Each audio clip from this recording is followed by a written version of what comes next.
iwacho ni limit mari medore pile ka pile. Kata ka limit mari medore, ma wa agree koro limit medore, but ben pesa minyalo chao godo kata company Mercedes ben kata pesa minyalo chao godo kata ala ma sustainable madhi mbele. To kata ka ohala no ichako, ben sustainable economy masani ben gima nyalo rwako ni pesa maber midange maber ichak timo kada investment ma serious.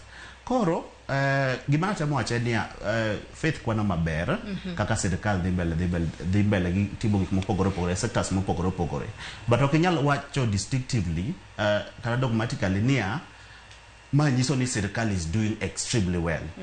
Tem maduong' mar sirkal mabro miyo wang'e godo ni sirkal dhi maber en ni be quality of life mar oganda ma kawaida gi oganda bende wanyalo wacho ni jok ma temo donje middle class, jok modhi school and so on and so forth, be quality of their life medore.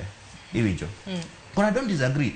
Agriculture jitemo, watemo kaka oganda in agriculture, watemo kaka oganda in healthcare, SHA ikwano ni tiyo, joge wa matemo register maber, in fact ang'eyo ji mang'eny ma SHA osekonyo chulo their bills. Iwinjo? But tema maduong' mar sirkal, and I wanted to put it this way. Be sirkal wacho pile kaka wantiere e yo mar uchumi gi kuma wadwani wadhiye economically. An mane gima chando pacha en niya wanyalo bedo watimo maber weche moko gi to ochumi mar jowa kaka oganda.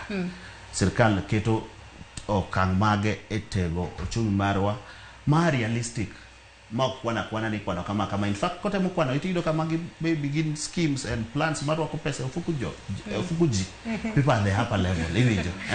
That's how you'll see it. Koro an mana kaka dede kaka Jesu ya wacho gimoro.